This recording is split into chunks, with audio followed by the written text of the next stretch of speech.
In the great empire of Babylon, at the height of its power and splendor, there reigned a king named Belshazzar.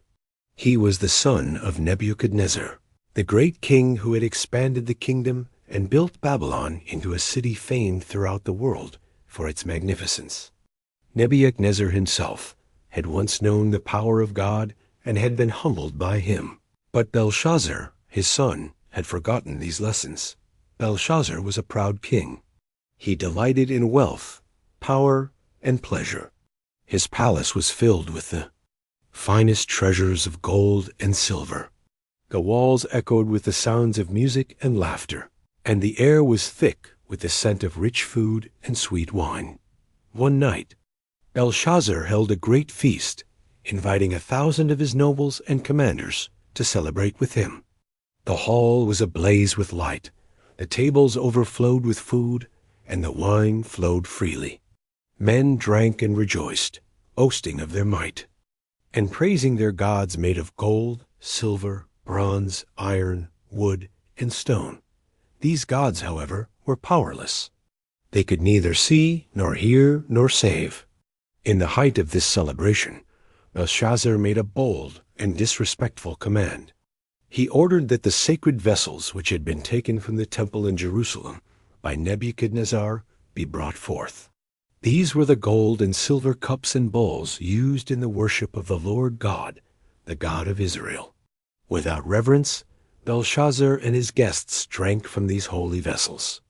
They praised their idols, mocking the true God who had delivered his people from Egypt and given them the law on Mount Sinai. Suddenly, amid the laughter and music, a strange and terrifying thing happened. A hand, no ordinary hand, but a supernatural one, appeared and began writing on the plaster wall of the palace, opposite the lampstand. The fingers moved slowly and deliberately, tracing mysterious words that glowed in the flickering candlelight. King's face changed. His laughter stopped. His knees knocked, and his body trembled. His guests were silent, struck with fear and confusion. What was this strange writing? Who could interpret it?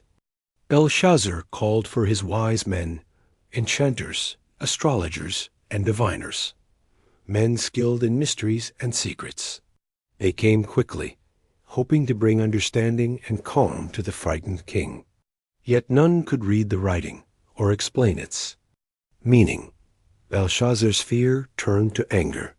He threatened to have these wise men slain if they could not tell him what the writing said. But the words remained a mystery, and no one dared speak. Then the queen, hearing the commotion, came into the hall. She reminded Belshazzar of a man named Daniel, a man of great wisdom and insight, who had once served Nebuchadnezzar. Daniel was known throughout the kingdom for his understanding and for the power of God upon him. Daniel was brought before the king. Belshazzar promised him great reward if he could interpret the writing. Daniel bowed respectfully and spoke with clarity. He reminded the king of Nebuchadnezzar's experience. Nebuchadnezzar had been given a great kingdom, power, glory, and majesty by God, but because of pride he was humbled. God had made him live, like a beast for a time, until he acknowledged the Most High. Daniel then told Belshazzar that he had not learned from his father's example. Instead, he had defied the Lord by drinking from the sacred vessels and praising false gods. Because of this, God had sent the hand to write a message of judgment on the wall. The words written were, Mene, Mene, Tekel, Upharsin. Daniel explained each word carefully. Mene means that God has numbered the days of Belshazzar's kingdom and brought it to an end. Tekel means that the king has been weighed on the scales and found wanting, lacking in righteousness and justice. Upharsin means the kingdom will be divided and given to others. As Daniel spoke, the weight of his words pressed heavily upon the king. The feast was ended. The city of Babylon would soon fall.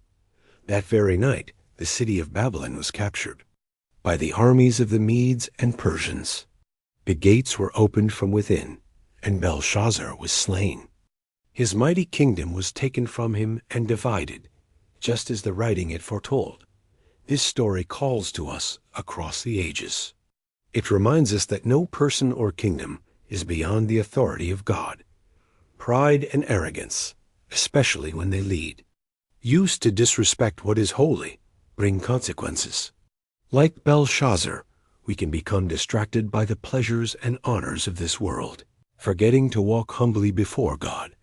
But God sees beyond our outward show. He weighs the heart. He knows our true character.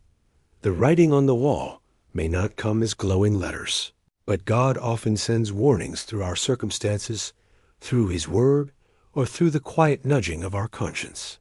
It is our choice whether to heed these warnings or ignore them. Daniel shows us the power of humility and faithfulness. He stood firm in the truth, even when the king was proud and angry. We too can seek God's wisdom and courage to live rightly. Let us reflect. Are we listening to God's warnings? Are we walking humbly? Are we honoring God in all we do? May this story encourage us to live with reverence and readiness, knowing that God is sovereign over all. Amen. Please like and subscribe for more Bible revelation.